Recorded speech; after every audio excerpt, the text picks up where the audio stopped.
Hi viewers, welcome to my channel அடிப்படை உணவு. இந்த வீடியோவில் நாம் பார்க்க போகிற ரெசிபி பொட்டுக்கடலை மாவு உருண்டை. அது ரொம்ப ரொம்ப ஈஸியாக நம்ம எந்த அடுப்பில் வச்சு எந்த கிளறோ எதுவுமே செய்ய போகிறதில்ல. நம்ம நினச்ச உடனே ஒரு ரெசிபி இந்த ரெசிபி. ஸோ நம்ம ரொம்ப ஈஸியாக ரொம்ப குயிக்காக ஒரு ஸ்வீட் சாப்பிட்ணும் அப்படின்னா இந்த ரெசிபியை ட்ரை பண்ணி பாருங்கள். ரொம்ப ரொம்ப ஹெல்த்தி. ஸோ அதுக்கு தேவையான பொருள் என்னென்னு பார்த்தலாம். 1 கப் பொட்டுக்கடலை எடுத்திருக்கேன். 3/4 கப் சுகர் எடுத்திருக்கேன். சுகர் உங்களுக்கு அதிகமாக வேணும்னா நீங்கள் 1 கப் சுகர் எடுத்துக்கலாம். கிரிப்னஸ்க்காக கொஞ்சமாக பொரி எடுத்திருக்கேன். பட்டர் எடுத்திருக்கேன். ஸோ நீங்கள் நெய் கூட சேர்த்துக்கலாம். இதுக்கு ஏலக்காய் பொடி கண்டிப்பாக சேர்க்காதீங்க, டேஸ்ட் நல்லா இருக்காது. ஸோ இவ்வளவே தான் தேவையான பொருள். நம்ம அடுப்பில் எதுவுமே சமைக்க போகிறதில்ல. நம்ம ஃபஸ்ட்டு சுகரை பவுடர் பண்ணி எடுத்துக்க போகிறோம். சுகரையும் எல்லாத்தையும் நம்ம பவுடர் தான் பண்ண போகிறோம். ஆனால் நீங்கள் அதை ஒன்றா சேர்த்து பண்ணாதீங்க. சுகரை தனியாக பவுடர் பண்ணிக்கோங்க. பொட்டுக்கடலையும் பொரியையும் சேர்த்து நல்லா பவுடர் பண்ணி எடுத்துக்கோங்க. ஸோ இது ரெண்டும் ரொம்ப ரொம்ப முக்கியம். ஏன்னா நீங்கள் சுகரையும் எல்லாத்தையும் ஒன்றா போடும்போது ஒன்று ஒரு டைமில் நமக்கு பொடியாகி வரும். ஸோ அது கரெக்டாக வராது. அதனால் தனித்தனியாக பவுடர் பண்ணி எடுத்துக்கோங்க. அவ்வளோதான். எடுத்து ரெண்டையும் கலந்துக்கோங்க. நல்லா கை வச்சு கலருங்க.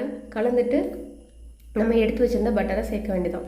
ஸோ இதில் பார்த்தீங்க அப்படின்னா ரொம்ப ரொம்ப ஈஸியாக செய்யக்கூடிய ஒரு ரெசிபி இது.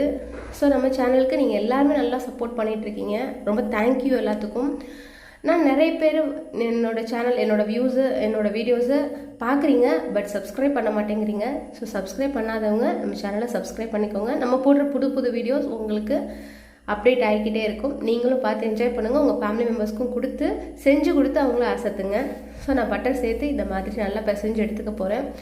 நமக்கு புட்டு மாவு மாதிரி வரும். நீங்கள் பட்டரோ இல்லை நெய்யோ சேர்த்து கிளறும் போது நமக்கு கடைசியாக புட்டு மாவு பதத்துக்கு வரும். இந்த மாதிரி இருக்கும்.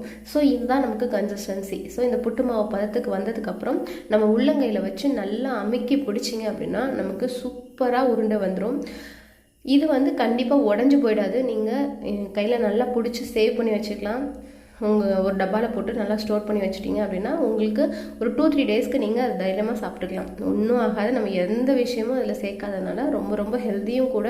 நம்ம வீட்டில் இருக்கிற பொருளை வச்சே நம்ம இதெல்லாமே செய்கிறோம். அதனால் நம்ம நினச்ச உடனே ஒரு ரெசிபினா அது இந்த ரெசிபி. ஸோ கண்டிப்பாக இந்த பொட்டுக்கடலை மாவு உருண்டையை ட்ரை பண்ணுங்கள்.